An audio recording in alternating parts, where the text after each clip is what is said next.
Have you ever wondered if everyday objects can possess supernatural powers? What if I told you there exists a cash register that can show the exact moment and way each person will die when they swipe their credit card through it? What I am about to tell you is not a work of fiction.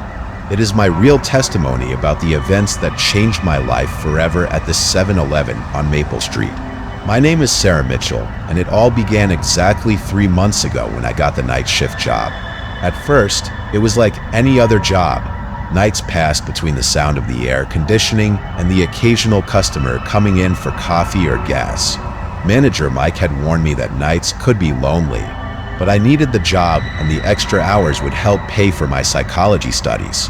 The store was like any other, with its aisles of snacks, energy drinks, and basic products. The fluorescent logo would occasionally flicker, creating eerie shadows in the empty parking lot, but nothing unusual for a 24-hour establishment. Everything changed the night they installed the new cash register, a more modern model that they said would improve transaction efficiency. I remember perfectly the first time I experienced something strange. It was a Tuesday at 3 a.m. when Mr. Thompson, a regular customer who always bought coffee and donuts before his security guard shift, approached to pay. When he swiped his credit card, the screen started flickering unusually. Instead of the typical processing message, a sequence of images appeared, so vivid they looked like a high-definition movie. I saw Mr. Thompson in his blue car, the same one parked outside. He was driving while looking at his phone, something I had seen him do several times. In the vision, a red truck ran a red light and hit him directly on the driver's side. Glass shattered, metal twisted, and the blood, God, there was so much blood. The vision ended as abruptly as it began, leaving me shaking and in a cold sweat. 3 days later, local news reported a fatal accident at the intersection of Oak and Main Street. A red truck had run a red light and crashed into a blue car. The driver, identified as James Thompson, had died instantly. It was exactly as I had seen on the screen. After that, every card transaction became a potential nightmare. Emily Parker, a medical student who bought energy drinks, would die from an Adderall overdose in her dorm room. Robert Wilson, the executive who always wore a suit, would suffer a heart attack on the gym treadmill. Maria Gonzalez, the mother buying milk for her children, would die from a gas leak while sleeping next to her family. I tried to warn them all. I suggested to Emily not to mix energy drinks with her study medications. I mentioned to Robert that he should get a heart checkup. I even told Maria to check her water heater. Some ignored me, others laughed, and the kindest ones assumed I was crazy or extremely stressed from the night work. My obsession grew exponentially. I started taking double shifts, convinced that if I saw more deaths, I could find a pattern, a way to prevent the tragedies. I began keeping a detailed diary of every vision, every customer, every confirmed death. My apartment filled with newspaper clippings and obituary reports.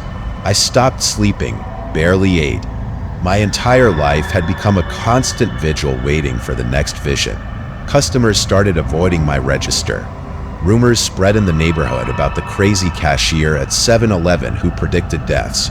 My supervisor warned me about my erratic behavior, but how could I explain that I was trying to save lives? One particularly cold night, after a 16-hour shift, my debit card was declined when I tried to buy coffee. The system asked me to swipe it again, and then it happened. The screen flickered and showed me my own ending. I was in the store, in my usual place behind the counter, when the lights started failing. The doors closed by themselves and shadows took human form. In the vision, the spirits of all those I couldn't save emerged from the shadows. Their bodies were as they were at the moment of their deaths. Mr. Thompson with glass embedded in his face, Emily with foam at her mouth, Robert clutching his chest, Maria and her children with bluish skin. They approached slowly, their voices mixing in a chorus of laments and accusations. "You could have saved us, Sarah," they said in unison. "You had the power to change our destiny, and you failed us." Their putrid hands reached out toward me while the cash register screen played my death over and over. like an infinite loop of horror. The clock in the vision showed 3:33 a.m., exactly 5 minutes from now as I write these last words. I can feel how the store temperature is dropping drastically. The cash register's hum has turned into a sound similar to distant screams. The shadows in the aisles are taking shape, and I can smell the decay approaching. They're here now. I can see them forming from the shadows, their spectral figures blocking all exits. The cash register flickers with static, showing fragments of all the deaths I witnessed. Mr. Thompson is at the main door, his disfigured face smiling at me while holding his bloodied phone.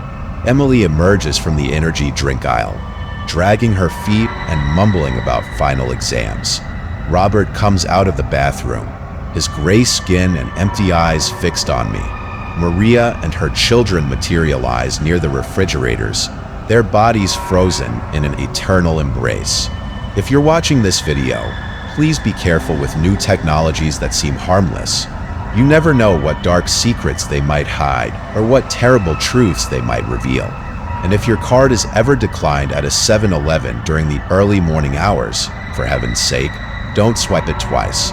Don't forget to like this video if it gave you chills. Subscribe to the channel for more horror stories. And tell me in the comments if you've ever experienced something supernatural while working the night shift. Remember that the scariest stories are those that could be real. Until the next tale, if I manage to survive this night,